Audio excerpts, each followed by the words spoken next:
Okay, so let's dive right in. We've got to talk about the name everyone is buzzing about, Lady Gaga, because the huge news dropped she is officially headlining night one of Coachella 2025. Wow. Yeah, that's massive news. Really is. It's going to be, well, a full-on Gaga experience back in the desert. People must be going wild. Oh, absolutely. And, thinking about her history there, it feels significant. Her first time since 2017, right? Exactly. That was when she famously stepped in for Fiancé.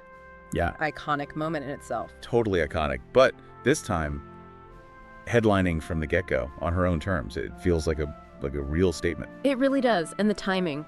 Wow. It feels like the perfect culmination, doesn't it? Because she hasn't exactly been, quiet lately. Quiet, not at all. She's been everywhere. It feels like this Coachella set is landing right in the middle of this incredibly intense creative surge for her. Yeah, a surge is a good word for it. Yeah. She's always moving between music, film, fashion, just constantly pushing. Right. And that kind of multi-platform presence, it just builds this huge wave of anticipation for something like Coachella, Definitely. So, okay, let's unpack some of what's been feeding that fire. First up, there's a brand new album coming, Mayhem. Mayhem. Even the title suggests something interesting. And the first singles, Disease and Abracadabra. What do you think about those? Well, they definitely hint at maybe a darker sound, a bit edgier perhaps. The visuals are something else too. Oh, yeah. Super stylized. Almost unsettling, kinda. Exactly. So it's Yeah. just a deliberate shift, maybe a new side she's ready to explore. Yeah. And bringing that to the Coachella stage. That'll be fascinating. Totally. And visuals are always so key with her, aren't they? It's never just about the music. Never just an afterthought. And speaking of hitting high notes, we can't forget the Grammy win earlier this year. Right? With Bruno Mars. Die with a Smile. Best pop duo group performance. Such a good song. And winning that kind of recognition, it just adds to the whole picture. It does. And it highlights her power as a collaborator too, right? Working with another huge star, creating something that really connects. That synergy just boosts her profile even more heading into these big shows. The momentum just kept rolling after that. Then we had the Super Bowl performance. Ah, yes. Pre-taped, but still, the reach. Thinking Hold My Hand from Top Gun, Maverick. I mean, talk about a massive A audience. Super Bowl is such a unique stage, isn't it? It's more than music. Yeah. And choosing that song, that big emotional ballad from a massive movie. Yeah, it showed a different side, maybe, to people who only know the dance hits or the more avant-garde stuff. Exactly. It really cemented her mainstream power in like a very current way.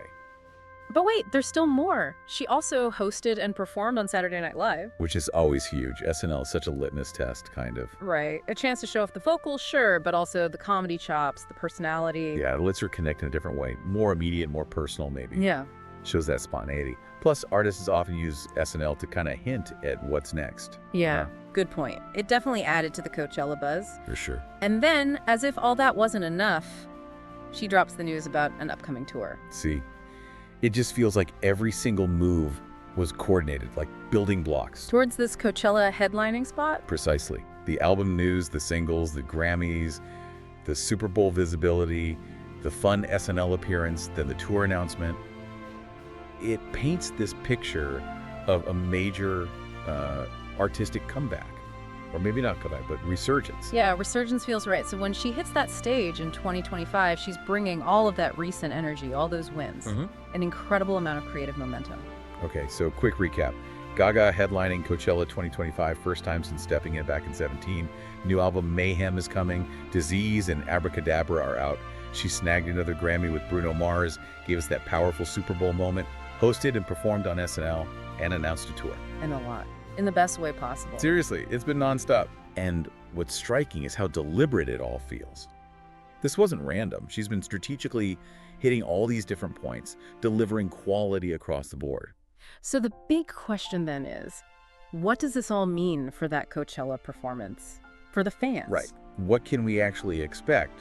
This level of activity, this build-up, it feels kind of unprecedented, doesn't it? It really does. Could this be like a really defining moment for her? Maybe even reshape her connection with her audience moving forward? It makes you wonder, yeah, what kind of new era are we actually looking at here? How will all these pieces, the new sound, the awards, the different kinds of performances, how will they all come together in one headlining set? It feels like it's going to be more than just a concert. It's shaping up to be a major statement. Definitely. What kind of statement will it be? That's the really exciting question, isn't it?